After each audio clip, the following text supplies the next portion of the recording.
உயிரோடி தமிழோடு இணைந்திருக்கிறீர்கள். ILC தமிழ். உயிரோடி தமிழில் அன்பர்களே, அரசியல் களம் தாயகத்திலிருந்து தாயக உதவியாளர் இரா மைதர் இணைகின்றார். வணக்கம் இரா மைதரன்.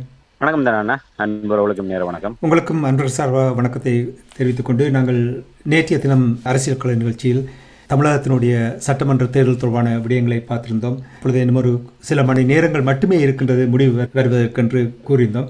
இப்பொழுது முடிவு வந்திருக்கின்றது. தமிழகத்தை தலைகீழாக புரட்டி இருக்கின்றது தேர்தல் முடிவுகள். விஜயின் தாவேகா வெற்றி பெற்றிருக்கின்றது. விஜய் அவர்களை வாழ்த்தி கொண்டு இந்த வெற்றி தேர்தல் முடிவுகள் தொடர்பாக நீங்கள் முதலில் என்ன அவதானிக்கிறீர்கள் என்று கூறுவீர்களா? நிச்சயமாக மிகப்பெரிய ஒரு அசாத்தியமான வெற்றியை தமிழக வெற்றி கழகம், நடிகர் விஜய் தலைமையிலான தமிழக வெற்றி கழகம் பெற்றிருக்கின்றது. தமிழக மக்கள் இந்த அசாத்தியமான வெற்றியை சாத்தியமாக்கி இருக்கின்றார்கள். நடிகர் விஜய் கூட கற்பனை செய்து பார்த்திருக்க மாட்டார். ஒரு வெளிப்படையாக அவர்கள் தாங்கள் ஆட்சி அமைப்பதாக கூறினாலும் உள்ளூர் அவர்களுடைய நிலைப்பாடு என்பது ஒரு இரண்டாவது நிலையிலே எதிர்கட்சியாக கூட வர வேண்டும் என்கின்ற அளவில் தான் அவர்களுடைய எதிர்பார்ப்பு இருந்திருக்கும். அது பலருடைய பாதவர்ச்சினா அவர்களுடைய வெற்றிக்கு பின்னராக அவருடைய அந்த கருத்து கூட பார்க்கின்ற போது இதுதான் பிரதிபலிக்கின்றது. தாங்கள் கூட கனவில் கூட நினைத்து பார்க்கவில்லை இந்த மாதிரியான ஒரு வெற்றியை. அதையும் கடந்து தமிழக மக்கள் அதை சாத்தியப்படுத்தி இருக்கின்றார்கள். ஆகவே உண்மையிலே இந்த தமிழக மக்களுடைய இந்த முடிவை நாங்கள் எந்தவித விமர்சனமும் இல்லாமல் நாங்கள் தலைவணங்கி ஏற்றுத்தான் ஆக வேண்டும். ஜனநாயக ரீதியாக தமிழக மக்கள் தங்களுடைய தலைவிதியை அவர்கள் தீர்மானித்திருக்கிறார். அந்த வகையில் தமிழக வெற்றி கழகம் இந்த ஒரு சாத்தியமான வெற்றியை பெற்றிருக்கின்றது. இப்ப தற்போதைய நிலையிலே இப்ப நாங்கள் பேசிக்கொண்டிருக்கின்ற நிலை நேரத்திலே ஒரு கணிசமான இன்னும் ஒரு உறுதியான முடிவுகளாக உறுதியாக வராவிட்டாலும் முதலாவது இடத்திலே தமிழக வெற்றி கழகம் 100க்கும் மேற்பட்ட இடங்களிலே ஒரு முன்னிலை பெற்று பெரும்பாலான இடங்களிலே வெற்றி தோல்வி, அதாவது இறுதி முடிவுகள் வெளிவந்தாலும் ஒட்டுமொத்தமாக 234 தொகுதிக்கான இறுதி முடிவுகள் வராத நிலைமையிலே 100க்கும் மேற்பட்ட இடங்களிலே ஒரு முன்னிலை வகிக்கக்கூடிய நிலைமையிலே தமிழக வெற்றி கழகம் காணப்படுகின்றது. முன்னர் ஆட்சியில இருந்த திராவிட முன்னேற்ற கழகம் 2வது இடத்திலும் 70க்கும் மேற்பட்ட தொகுதிகளிலே முன்னிலை வெற்றி மற்றும் முன்னிலை நிலவரங்களை சேர்த்து திராவிட முன்னேற்ற கழகம் 2வது இடத்திலும், வெற்றி மற்றும் முன்னிலை நிலவரங்களோடு அதிமுக 50க்கும் மேற்பட்ட இடங்களை பெற்று 3வது இடத்திலும் இருக்கின்றது. இப்ப இதுதான் தற்போதைய நிலைமை. தமிழக வெற்றி கழகம் முதல் முறையாக, அதாவது நான் நினைக்கிறேன் ஒரு தீவிரமாக நேரடியாக அரசியலுக்கு வருகிறது ஒரு 2 ஆண்டுகளிலே தமிழக வெற்றி கழகம் ஒரு அசாத்தியமான வெற்றியை பதிவு செய்திருக்கின்றது. கிட்டத்தட்ட 60 ஆண்டுகளுக்கு பின்னர் தமிழக வரலாற்றிலே ஒரு புதிய சரித்திரம் படைக்கப்பட்டிருக்கின்றது. 1967ஆம் ஆண்டு திராவிட முன்னேற்ற கழகம் ஏற்படுத்திய அந்த தாக்கம் தொடர்ச்சியாக 60 ஆண்டுகள் திராவிட கட்சிகளுடைய ஆட்சி தமிழகத்திலே நீடிப்பதற்கு வழிவகுத்தது. ஏற்கனவே நாங்கள் கடந்த நிகழ்ச்சிகளை கூறியதை போன்று 3 தடவை மொழிவழி மாநிலமாக பிரிக்கப்பட்டு, அதாவது தனியே தமிழகத்துக்கு தேர்தல் நடத்தப்பட்டதற்கு பிற்பாடு 3 தடவை காங்கிரஸ் கட்சி ஆட்சி அமைத்தது. இறுதியாக காமராஜர் அவர்கள் முதலமைச்சராக இருந்த போதே அது தோல்வியை சந்திக்க வேண்டிய நிலைமைக்கு ஏற்பட்டது. இன்று வரை காமராஜரை போன்ற ஒரு பச்சை தமிழர் என்று சொல்லக்கூடிய ஒருவராக காமராஜர் பார்க்கப்பட்டார். அதைவிட ஒரு படிப்பறிவு, உண்மையில காமராஜரை பொறுத்தவரையிலே ஒரு பெரிய அளவிலே ஒரு படிப்பறிவு பின்னணி இல்லாத ஒருவர். ஆனால் சிறந்த மக்கள் நல திட்டங்களோடும் எதிர்கால தலைமுறைக்காக சிறந்த ஒரு அரசியலை செய்யக்கூடிய ஆட்சியை முன்னெடுக்கக்கூடிய ஒரு தரப்பாகத்தான் இன்று வரை தமிழகத்திலே காமராஜருடைய அந்த நல்லாட்சியை மேம்பட்ட நிலையிலே கொடுக்கக்கூடிய அளவுக்கு இன்று வரை எவருமே இல்லை. 67ஆம் ஆண்டு காமராஜர் தோற்கடிக்கப்பட்டதற்கு பிற்பாடு இந்த 60 ஆண்டு காலத்தை பின்னோக்கி பார்க்கின்ற போது இன்று வரை அக்கறை கிக்கரை பச்சையாக வெயில் காலத்து நிழலில் அருமை வெயிலில் தெரியும் என்பதை போன்று காமராஜருடைய அந்த ஆட்சியை மீட்டு பார்க்கின்ற, இல்லை அதை சுட்டி காட்டுகின்ற, இல்லை அதை ஒரு அடைமொழியாக உவமையாக சொல்லக்கூடிய அளவில் தான் இருக்கின்றது நிலைமை. ஆனால் அப்படி இருந்தும் 67ஆம் ஆண்டு அந்த இந்தி மொழி திணிப்பு, 65ஆம் ஆண்டு மத்திய அரசாங்கத்திடம் இருந்து அந்த இந்தி மொழி திணிப்பு மாநிலங்களை கொண்டு வரப்பட்ட போது அதற்கு எதிராக மாணவர் போராட்டங்களை முன்னின்று நடத்தி அந்த மாணவர் போராட்டம் அந்த இந்தி எதிர்ப்பு போராட்டத்தினுடைய பின்னணியிலே திராவிட முன்னேற்ற கழகம் முதல் முறையாக 67ஆம் ஆண்டு ஆட்சியை கைப்பற்றியது. அதற்கு பின்னர் இப்போது அந்த திராவிட சாம்ராஜ்யம் முற்றுமுழுதாக எந்தவித ஒரு ஒரு தடயமும் இல்லாமல் முற்றுமுழுதாக சரிக்கப்பட்டிருக்கின்றது. எப்படி இலங்கையிலே ராஜபக்சேக்கள் அதற்கு முன்னர் இருந்த, அதாவது சுதந்திர கட்சி, ஐக்கிய தேசிய கட்சி என்கின்ற ஒரு 60-70 ஆண்டு கால பாரம்பரியம் முற்றாக இல்லாமல் செய்யப்பட்டு ஒரு புதிதாக ஒரு தொடக்கம், தேசிய மக்கள் சக்தி என்கின்ற ஒரு தொடக்கத்துக்கு இலங்கை மக்கள் எப்படி ஆணை வழங்கினார்களோ, இன்று ஒரு புதிய தொடக்கமாக இதற்கு முன்னர் ஒன்று ஐக்கிய தேசிய கட்சி இல்லாட்டி சுதந்திர கட்சி, அப்படி ஏதோ ஒன்றை மாறி மாறித்தான் ஆட்சி அமைத்தார்கள். அதை ஒன்று கடந்த 60 ஆண்டுகளாக ஒன்று திராவிட முன்னேற்ற கழகம் இல்லாட்டி அண்ணா திராவிட முன்னேற்ற கழகம் என்கின்ற நிலை இருந்தது. இப்போது 60 ஆண்டுகளுக்கு பின்னர் ஒரு தலைகள் மாற்றம் தமிழக மக்கள் அதை சாத்தியப்படுத்தி இருக்கின்றார்கள். இது உண்மையிலே ஒரு அசாத்தியமான ஒரு வெற்றியாகத்தான் இது பார்க்கப்படுகிறது. உண்மையிலே இதற்கு முன்னர் வந்த கருத்து கணிப்புகள் அடிப்படையிலே நாங்கள் பார்த்திருந்தோம். அது ஏற்கனவே அந்த கருத்து கணிப்புகள் அத்தனையுமே ஒரு மக்களுடைய எண்ணங்களை பிரதிபலிக்காதவை என்கின்ற வகையிலே அது முற்றாக தலைகளாக மாறி தமிழக வெற்றி கழகம் ஆட்சியமைக்கின்ற அந்த தார்மீக உரித்தோடு அதிக தொகுதிகளை தம்பசம் வைத்திருக்கின்ற கட்சியாக இந்த தேர்தலிலே தங்களை அவர்கள் முத்திரை பதித்து இருக்கின்றார்கள்.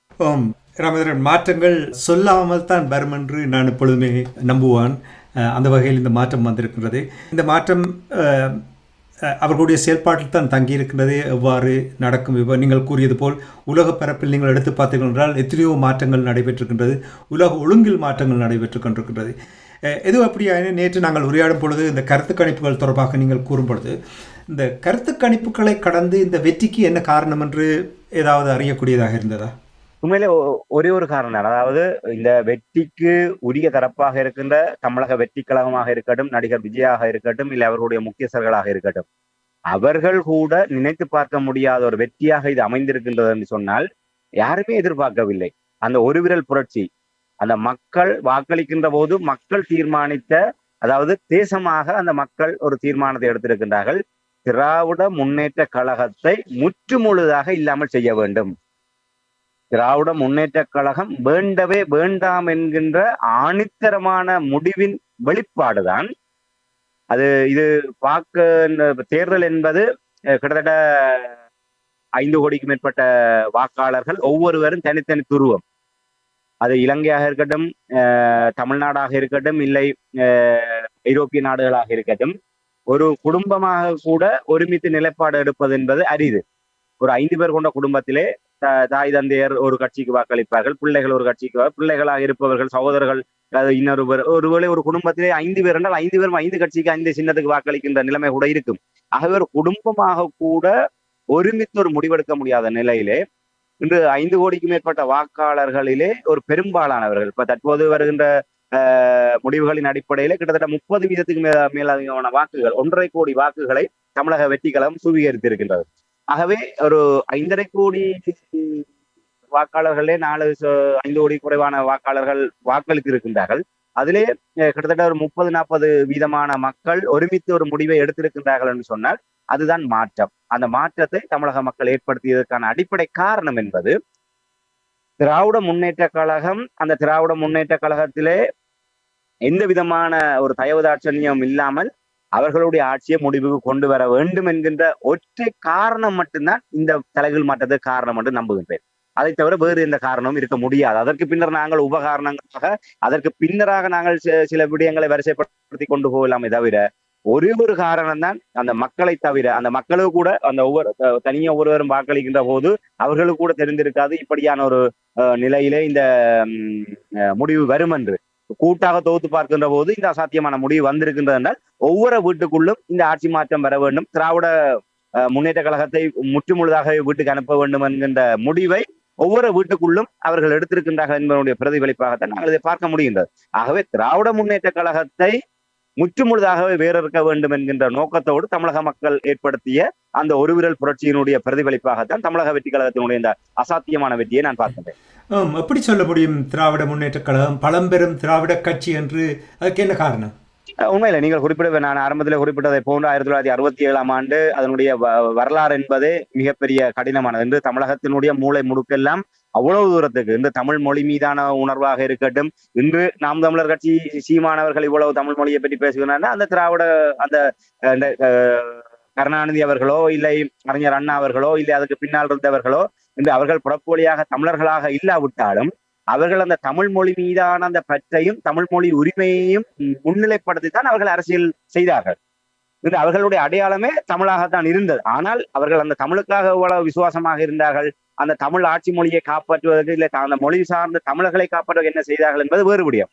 ஆனால் அந்த திராவிட கட்சி உண்மையிலே திராவிட முன்னேற்ற கழகம், அண்ணா திராவிட முன்னேற்ற கழகம் இருந்தாலும் அது ஜெயலலிதாவுக்கு பின்னரும் இன்று அண்ணா திராவிட முன்னேற்ற கழகம் ஒரு தலைமை இல்லாத நிலைமை இருக்கின்றது.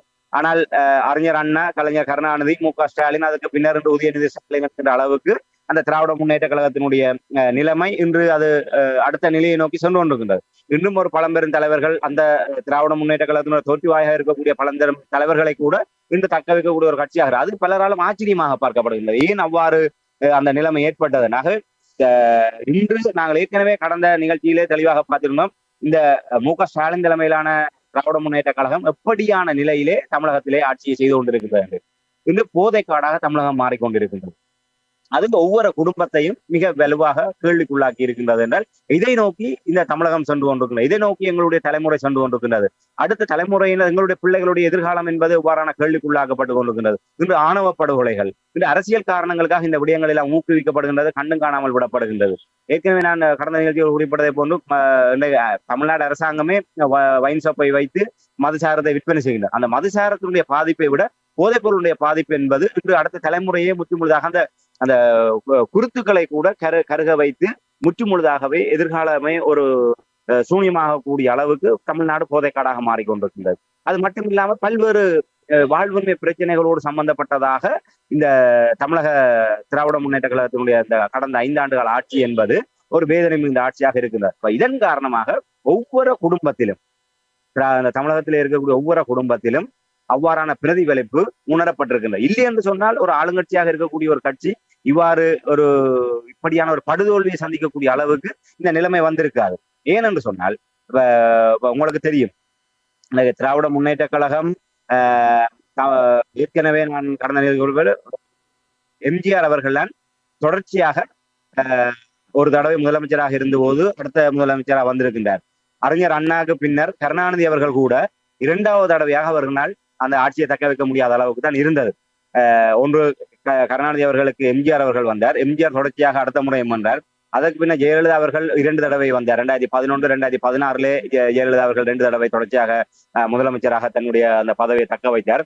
ஆனால் அதற்கு முன்னரும் பின்னருமாக பார்த்தால் அந்த கடந்த ஆட்சி மீதான வெறுப்பு, அண்ணா திராவிட முன்னேற்ற கழகத்தின் மீதான வெறுப்பை அறுவடை செய்கின்ற ஒரு கட்சியாகத்தான் திராவிட முன்னேற்ற கழகம். திராவிட முன்னேற்ற கழகத்தின் மீதான அதிருப்தியை அறுவடை செய்கின்ற கட்சியாகத்தான் அண்ணா திராவிட முன்னேற்ற கழகம் என்றார். விதிவிலக்காக எம்ஜிஆர், ஜெயலலிதா அவர்கள் தங்களுடைய அந்த 5 ஆண்டு கால செயல் திட்டத்தின் ஊடாக அடுத்த 5 ஆண்டு காலம் அவர்கள் தங்களுக்கான ஒரு அங்கீகாரத்தை பெற்றுக் கொண்டார்கள். ஆனால் திராவிட முன்னேற்ற கழகத்தால் அப்படியான ஒரு நிலைமையை எப்போதுமே தக்க வைக்க முடியவில்லை.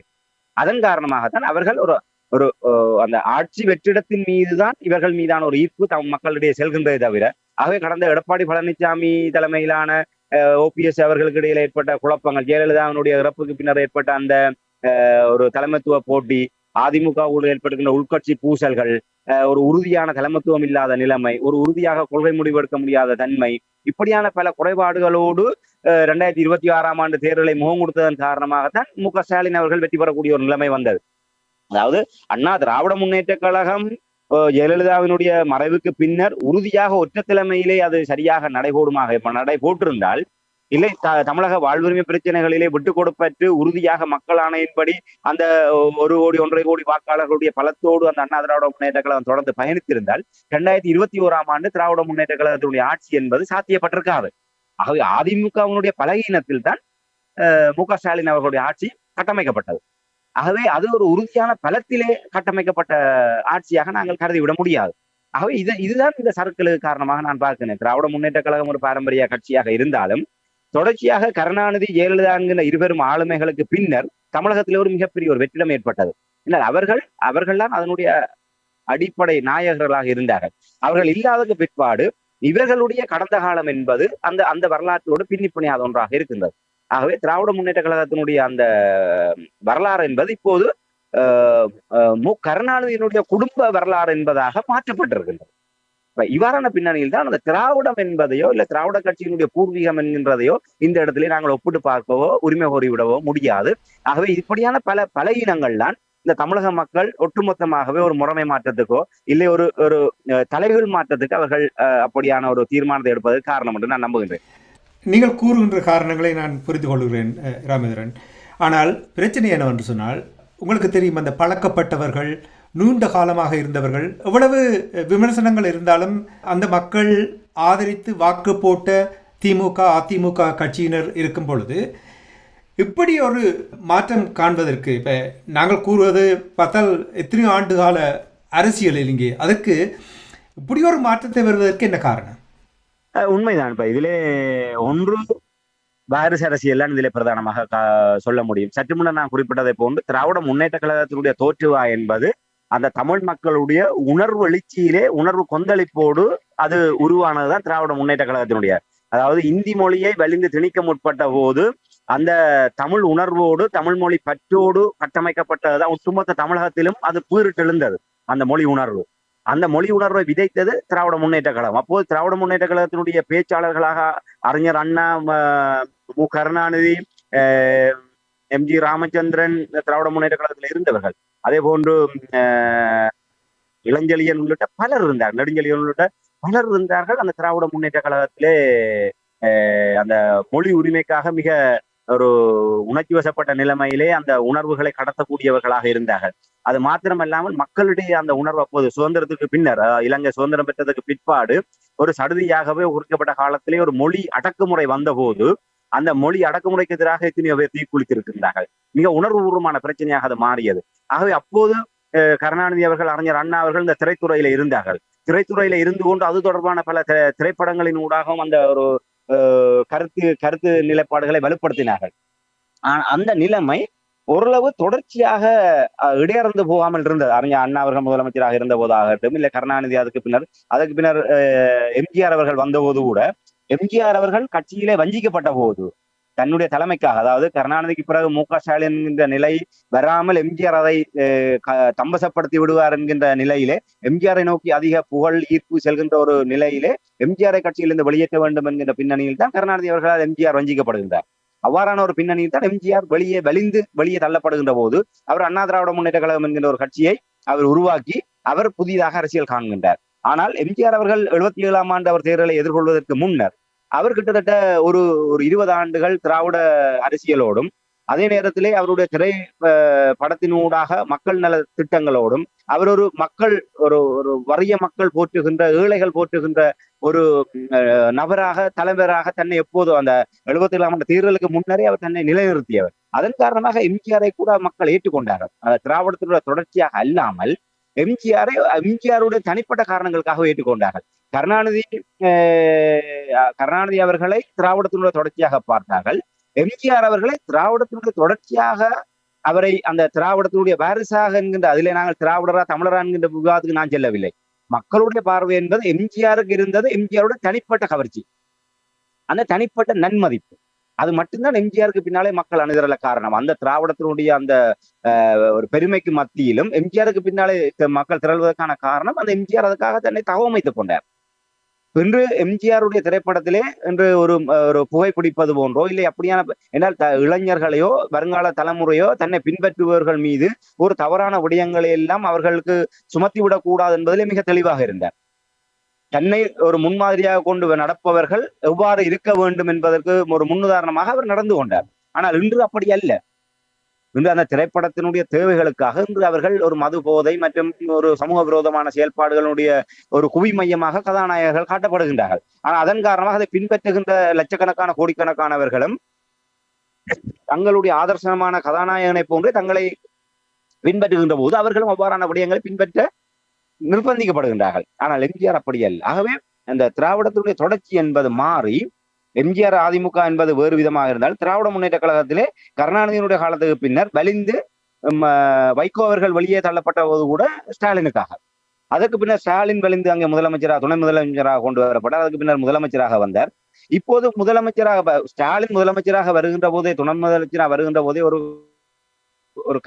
மாறுபட்ட கருத்துக்கள் மூத்த தலைவர்களிடையே இருந்தாலும் மீசா உள்ளிட்ட அந்த கொடுங்கோல் சட்டம் இந்திரா காந்தி அம்மையாருடைய காலத்திலே வந்து கொண்டு வரப்பட்ட போது கூட அதுக்கு எதிராக போராடி சிறை சென்று அது மிகப்பெரிய நெருக்குவாரங்களுக்கு முகம் கொடுத்தவர் மு.க.ஸ்டாலின் அவர்கள். ஆகவே அவரும் ஒரு சாதாரண ஒரு நபராக இல்லை. அவரும் கட்சியினுடைய ஒரு அடிமட்ட தொண்டனாக இருந்து பல்வேறு போராட்ட களங்களிலே கண்டு சிறை சென்று அதற்காக தன்னை நீண்ட காலமாக அர்ப்பணித்த ஒருவர் என்ற வகையிலே மு.க.ஸ்டாலின் அவரை இதற்கு முன்னர் பல மூத்தவர்கள் அந்த திராவிட கட்சியில இருந்தாலும் ஸ்டாலினை துணை முதலமைச்சராக கொண்டு வருகின்ற போது உள்ளே சில முணுமுணுப்புகள் இருந்தாலும் அதை ஏற்றுக்கொள்வதற்கு அவருடைய கடந்த காலம் என்பது ஒரு அர்ப்பணிப்பு மிக்க ஒன்றாக இருந்தது.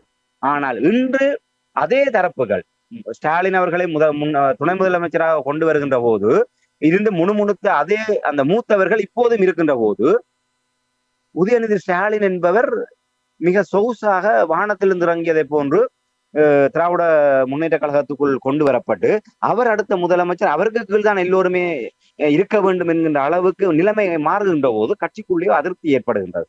மக்களாலும் இதை ஏற்றுக்கொள்ளக்கூடியதாக இல்லை. ஒன்று திராவிடம் என்று சொன்னால் திராவிடம் கடந்த அந்த ஆரம்பத்திலே வந்த பாதையிலிருந்து மாறி முத்துவேல் கருணாநிதி என்கின்ற குடும்பத்தினுடைய சொத்தாக திராவிட முன்னேற்ற கழகம் மாற்றப்பட்டு அதை நோக்கியதாகவே ஆட்சி அதிகாரங்கள் வளைக்கப்படுகின்றது.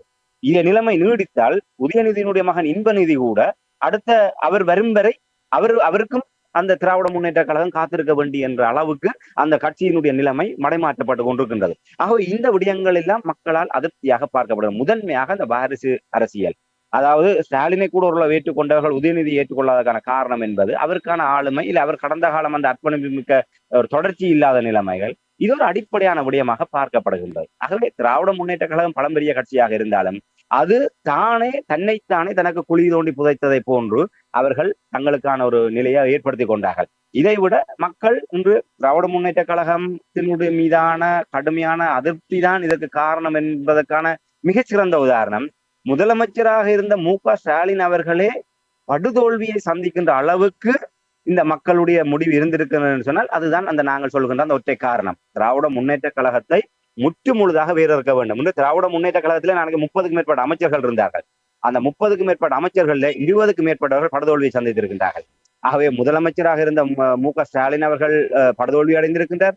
20க்கும் மேற்பட்ட அமைச்சர்கள் படுதோல்வியை சந்தித்திருக்கின்றார் என்று சொன்னால் அந்த திமுக அரசாங்கம் என்கின்ற கூடாரத்தையே முற்று முழுதாக வேறறுக்க வேண்டும் என்று மக்கள் ஆணித்தரமாக முடிவெடுத்திருக்கின்றார்கள். ஆகவே இதிலே அவர்கள் தயவு தாட்சணியம் பார்க்கிற அளவில் இல்லை. இது பழம்பெருங்கட்சி, இதுதான் எங்களுடைய அந்த இந்தி திணிப்பிலிருந்து தொடங்கி இன்று மொழி உரிமைக்காக என்று இவ்வளவு எல்லாம் கொண்டு வந்த என்றதை பற்றி எல்லாம் சிந்திப்பதற்கு தயாராய்.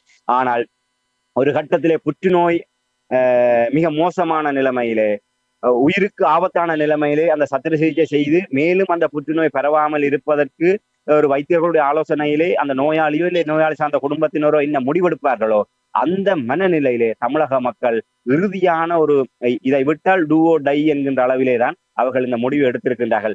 இந்த இந்த இந்த மாற்றத்தை செய்யாது விட்டால் தமிழகம் மிகப்பெரிய ஒரு திராவிட முன்னேற்ற கழகத்தினுடைய குடும்ப கைக்குள் சென்று வேறு விதமாக சென்று விடும் என்ற ஒரு நிலைப்பாட்டில் அவர்கள் இந்த முடிவு எடுத்திருக்கிறார்கள். ஆகவே இந்த நிலைப்பாட்டின் அடிப்படையில் தான் இந்த 2026 ஆண்டு தேர்தலிலே தமிழக வெற்றி கழகம் என்கின்ற புதிய ஒரு வரவாக வந்த கட்சி மிக அசாத்தியமான வெற்றியை சாத்தியமாக்கி இருக்கின்றது என்பதை நான் வெறுமனே இந்த ஏனையவர்களை போன்று நாங்கள் முகநூல்களிலே எங்களுடைய விருப்பு வெறுப்புகளின் அடிப்படையிலே கருத்துக்களை தெரிவிப்பதோ தீர்மானிப்பதோ அல்லாமல் இப்ப இவ்வளவு நேரம் எங்களோட உரையாடலை கேட்பவர்களுக்கு நிச்சயமாக தெரியும் தமிழக அரசியலை எவ்வாறு நாங்கள் தரிசித்துக் கொண்டிருக்கின்றோம் என்று.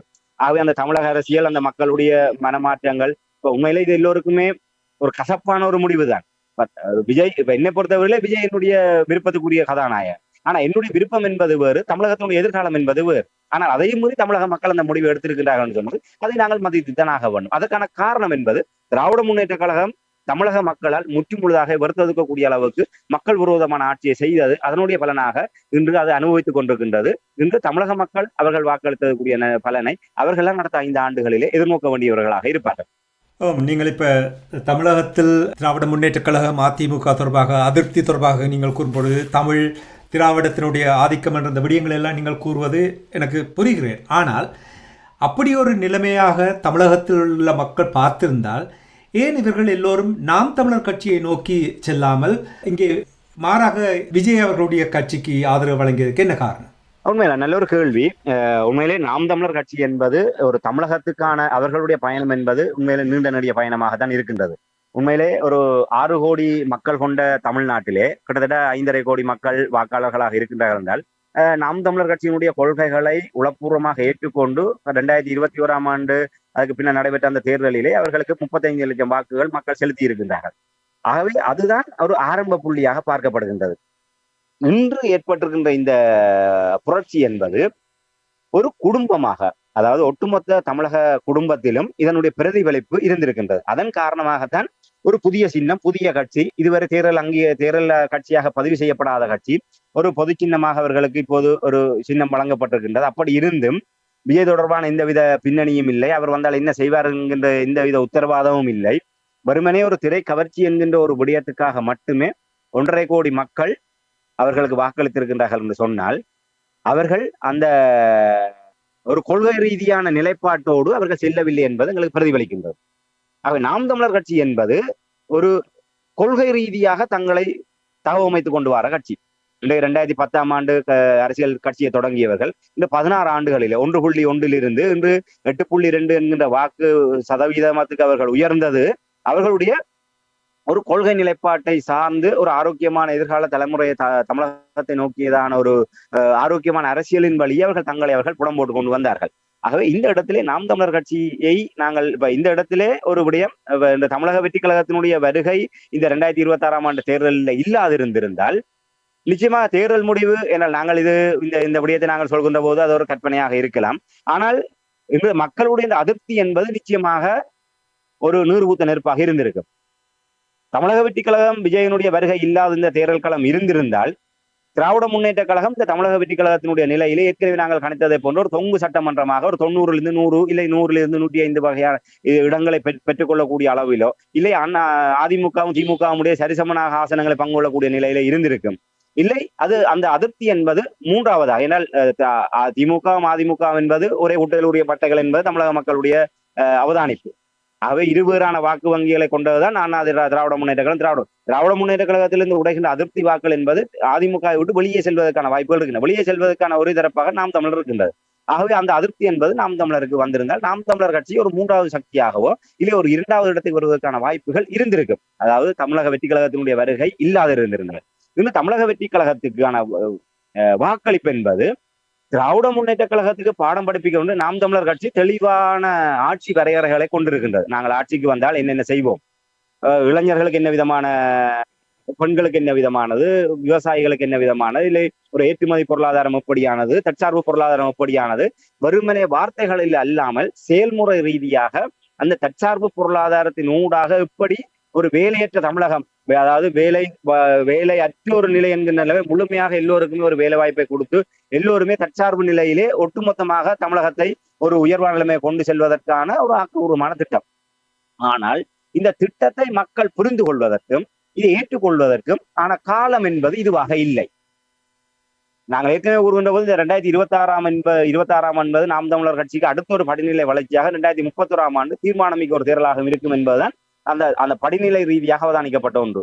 இது ஒரு திடீர் வீக்கத்தை போன்று மக்கள் தமிழக வெற்றி கழகத்துக்கு இந்த வாய்ப்பை வழங்கி இருக்கின்றார்கள். தமிழக வெற்றி கழகத்துக்கான வாய்ப்பு என்பது அவர்களுக்கே தெரியாது இது எப்படி இருக்க போகின்றது. அவர்களுடைய தீர்மானம் திமுக வீட்டுக்கு அனுப்ப வேண்டும். நாம் தமிழர் கட்சிக்கு வாக்களிப்பு என்றால் இதிலே என்ன திராவிட முன்னேற்ற கழகத்துக்கு வாக்களித்தவர்களும் இன்று தமிழக வெற்றி கழகத்துக்கு வாக்களித்திருக்கின்றார்கள். அதுதான் எதிர்பாராத திருப்பமாக அமைந்திருந்தது. ஏற்கனவே நாங்கள் பார்த்தது இப்போ புதிய வாக்காளர்களும் ஒரு இளைய வாக்காளர்களுமாக இருக்கக்கூடிய ஒரு 40 வயதுக்கு உட்பட்டவர்களுடைய வாக்குகள் தான் இந்த தேர்தலிலே தமிழக வெற்றி கழகத்துக்கான ஒரு சாதகமாக பார்க்கப்படுகின்றது. அப்படி பார்க்கப்படுகின்ற போது ஒரு வாக்கு சதவீதத்தின் அடிப்படையிலே தமிழக வெற்றி கழகம் ஒரு பதிவை இந்த தேர்தலிலே அடைய முடியும். ஆனால் மிகப்பெரிய அளவிலே வெற்றி வாய்ப்பை தக்க வைக்க முடியாது என்ற விடயத்தை கூறியதற்கு காரணம் என்பது திராவிட முன்னேற்ற கழகத்தினுடைய அந்த வாக்கு வங்கி என்பது நிலையானதாகவும் அதிமுகவினுடைய வாக்கு வங்கி நிலையானதாகவும் அதிலிருந்து சிதைவுகள் வந்தால் ஒரு சில லட்சம் சிதைவுகளாக இருக்குமே தவிர ஒரு தலைகள் மாற்றத்துக்கு வாய்ப்புகள் இல்லை என்ற கணிப்பின் அடிப்படையில் தான் இது பார்க்கப்பட்டது.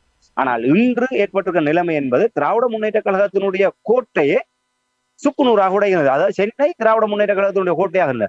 சென்னையிலே பல தொகுதிகள் தமிழக வெற்றி கழகம் தம்பசப்படுத்தி இருக்கிறார். தமிழக வெற்றி கழகத்தினுடைய வேட்பாளர்களே விஜய் அவர்கள் ஒரு கதாநாயகன், ஆதவ அர்ஜுனா அவர்களுடைய ஒரு முக்கியமான நபர், அதே போன்று செங்கோட்டையன் அவர்கள் எல்லாம் ஏனைய கட்சியிலிருந்து வந்தவர்கள். அதை விட தமிழக வெற்றி கழகத்திலே போட்டியிட்ட வேட்பாளர்கள் யாருக்குமே முகம் தெரியாது, அவருடைய பின்னணி என்னென்று தெரியாது. இதை விட நாங்கள் சொல்வதாக இருந்தால் தமிழக வெற்றி கழகத்தினுடைய வேட்பாளர்களே குற்ற பின்னணி கொண்ட வேட்பாளர்கள் கணிசமானவர்கள் இருக்கின்றார்கள். அப்ப இதையெல்லாம் கடந்து அவர்கள் வாக்களித்திருக்கின்றார்கள் என்று சொன்னால் ஒரு கொள்கைக்காகவோ இல்லை இவர்கள் வந்து எங்களுக்கான ஒரு உத்தரவாதமான வாழ்க்கையை தருவார்கள் என்பதற்காகவோ அல்ல. திமுகவுக்கு படிப்பினை போட்ட வேண்டும். அதே நேரத்திலே ஒரு கொள்கை ரீதியாக சித்தாந்த ரீதியாக நாம் தமிழர் கட்சியினுடைய அரசியலை ஏற்றுக்கொள்ளக்கூடிய அளவுக்கு அங்கே மக்களுடைய ஒரு பக்குவ நிலை வரவில்லாத ஒரு நிலைமை காணப்படுகிறது. ஆகவே இந்த ஒரு ஒப்பீட்டு அடிப்படையில் தான் தமிழக மக்கள் அவர்கள் தங்களுக்கும் வசதியாக, ஏனால் ஒரு கொள்கை ரீதியானவர்களிடம் செல்லக்கூடிய அளவுக்கு இல்லை நாம் தமிழர் கட்சி இன்னும் அந்த ஒரு குடும்ப நிலையிலே இப்படியான ஒரு தலைகீழ் மாற்றத்தை ஏற்படுத்தக்கூடிய அளவுக்கு அவர்களும் மீது சிந்திக்க வேண்டிய ஒரு தேர்தலாக இருக்கின்றது. அவர்கள் இந்த சீமானவர்கள் மிக கண்ணீரோடு உருக்கமாக அவர் ஒரு நேர்காணலை வழங்கியிருந்தார். இந்த முடிவை நாங்கள் ஏற்றுக்கொள்கின்றோம், ஆனால் இப்படியாக ஒரு எங்களுடைய உழைப்பு என்பது அயராத ஒரு உழைப்பு, அந்த உழைப்புக்குரிய அங்கீகாரம் இந்த தேர்தலில் கிடைக்கவில்லை.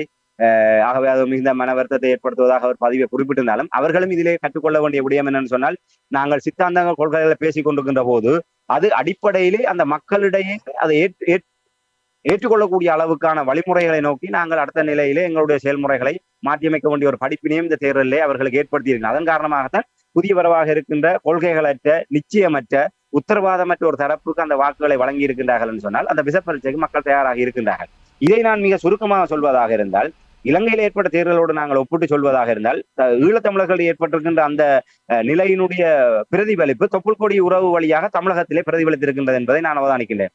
குறிப்பாக உங்களுக்கு தெரியும், கடந்த தேர்தலிலே மருத்துவர் அர்ஜுனா அவர்கள் சுயேட்சை சின்னத்திலே போட்டியிட்டு பாராளுமன்ற உறுப்பினராக வெற்றி பெற்றார். தேசிய மக்கள் சக்தி சார்பாக இன்று பல உறுப்பினர்கள் வடக்கிலே வெற்றி பெற்றார்கள். தமிழ் தேசியத்தின் மீதான அதிருப்தி, தமிழ் தேசியத்தின் மீதான வெறுப்பு எப்படி அவர்கள் மீது கட்டட என்று பாருங்கள் நாங்கள் அனுபவித்துக் கொண்டிருக்கின்றோம். இன்று எதற்காக மருத்துவர் அர்ஜுனாவுக்கு வாக்களித்தார்கள்?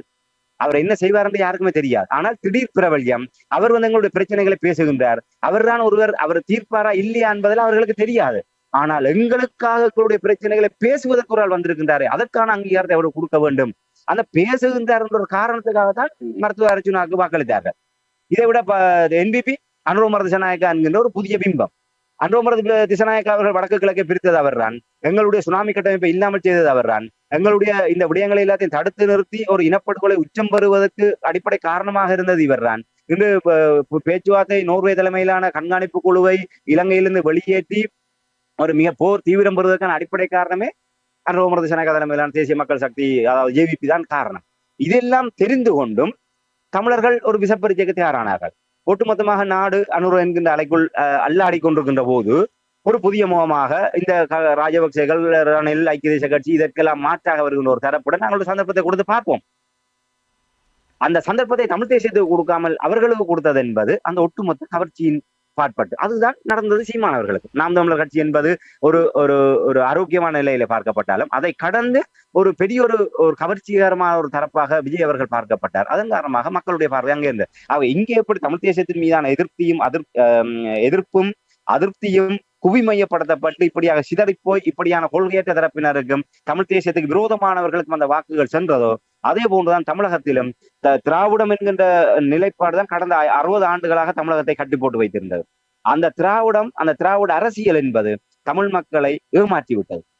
இந்த திராவிடம் தன் பாதையிலிருந்து மாறி முத்துவேல் கருணாநிதி என்கின்ற குடும்பம் என்கின்ற வரையறைக்குள் அது சென்று அந்த குடும்பத்தில் இனி ஒரு 20-30 ஆண்டுகளுக்கு பின்னர் பிறக்க போகின்ற 2வது 3வது தலைமுறை கூட காலுக்கு மேல் காலை போட்டுக்கொண்டு சொகுசாக இருந்து வாழக்கூடிய அளவுக்கான சொத்துக்களை சேர்த்த ஒரு தரப்பாக திராவிட முன்னேற்ற கழகம் மாறி இருக்கின்றது. இதையெல்லாம் தமிழக மக்கள் பார்த்து கொண்டிருக்கின்றார்கள். ஆகவே அதனுடைய ஒட்டுமொத்த பிரதிபலிப்பாகத்தான் அந்த விரக்தி இந்த மாற்றமாக வந்திருக்கு. ஆகவே அந்த ஒரு ஏமாற்றம், ஒரு நீண்ட காலமாக ஒரு கொள்கையோ இல்லை ஒரு ஒரு ஒரு கட்சி ஒரு தரப்புக்கு பின்னால் மக்களை நாங்கள் தவமைத்துக் கொண்டிருக்கின்ற போது அதை 100% நாங்கள் அதை திருப்திப்படுத்தால் அதிலிருந்து நாங்கள் திசை மாறி செல்கின்ற போது அந்த மக்களுடைய அதிருப்தி என்பது கட்டிழந்து போகின்ற போது இவரியான அதை நீங்கள் கூறுவதை போன்று உலக மாற்றம் என்பது இப்படித்தான் வருகின்றது. ஏற்கனவே ஏதோ ஒரு சித்தாந்தமோ கொள்கையோ இல்லை ஒரு கோட்பாடுகளோ வழிநடத்தி கொண்டிருக்கின்ற போது அது ஏமாற்றுகின்ற போது அது பொய்க்கின்ற போது அதிலிருந்து விடுபடுகின்ற போது உடனடியாகவே சரியான தெரிவை நோக்கி அது போகாது. அதுதான் நிலைமை. ஒரு அணைக்கட்டு உடைப்படுகின்ற போது அணைக்கட்டிலிருந்து வெளியேறுகின்ற நீர் பக்குவமாக செல்லாது. அது காட்டாட்டு வெள்ளமாகத்தான் கரை புரண்டு போகும். அந்த காட்டாட்டு வெள்ளம் சென்றதுக்கு பிற்பாடு அதை ஏற்படுத்துகின்ற தடம் சுவடுகள் எந்தவித ஒரு அழிவை தவிர வேறு எதையுமே விட்டு வைக்காது.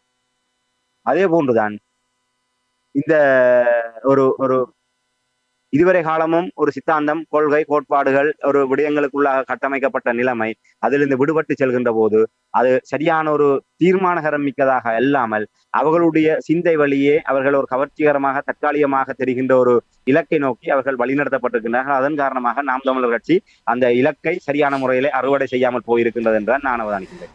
இப்போ நீங்கள் கூறியது போல் இதை ஒரு சந்தர்ப்பமாக கூட பார்க்கலாம் என்று கூட சிலர் கூறுகிறார்கள். அதாவது இந்த கூடாரத்தை அகற்ற வேண்டும் என்று நீங்கள் கூறுகின்றீர்கள், அதற்கும் இது ஒரு சந்தர்ப்பமாக அமைந்திருக்கலாம். எது அப்படியாயினும் விஜய் அவர்கள் வெற்றி பெற்றிருக்கின்றார், அவரை வாழ்த்துவோம். அது மட்டுமில்லாமல் மாற்றங்கள் நான் ஆரம்பத்தில் கூறியது போல் சொல்லாமல் தான் வரும். அந்த மாற்றங்கள் வரும் பொழுது அதனால் என்னென்ன விதமான மாற்றங்களை தமிழகத்தில் ஏற்படுத்த போகின்றோம் என்று நாங்கள் பொறுத்திருந்து பார்க்க வேண்டும். அது மட்டுமில்லாமல் அந்த தமிழக மக்கள் அவர்களுடைய தீர்ப்பை நாங்கள் மதித்து அவர்கள் இன்னும் 5 ஆண்டுகளுக்கு அவர்களே அதற்கான மதிப்பீடுகளையும் செய்வார்கள். ஈழத்தமிழர்களை பொறுத்த மட்டில் எந்த கட்சி வெற்றி பெற்றாலும் எந்த கட்சியாக இருக்கட்டும் அந்த கட்சிகளோடு நாங்கள் தொடர்ந்து பயணிக்க வேண்டும். அவர் இவர் என்று பார்க்கக்கூடாது. எல்லோரையுமே ஈழத்தமிழர்கள் தமிழர்கள் எந்த கட்சியாக இருந்தாலும் சமமாக நாங்கள் எங்களுடைய ஈடுபாடுகள் இருக்க வேண்டும் என்பதைத்தான் இப்பொழுதுமே விரும்புவான், அப்படியே இருக்க வேண்டும் என்று கூறிக்கொண்டு நன்றி ராமேந்திரன், உங்களுடைய இந்த ஆய்வினை தந்ததுக்காக அன்பர்கள் சார்பாக நன்றி கூறிக்கொண்டு மீண்டும் இன்னும் ஒரு அரசியல் கலை நிகழ்ச்சியில் இருந்திருப்போம். அதுவரைக்கும் நன்றி, வணக்கம். நிச்சயமான நன்றி, வணக்கம்.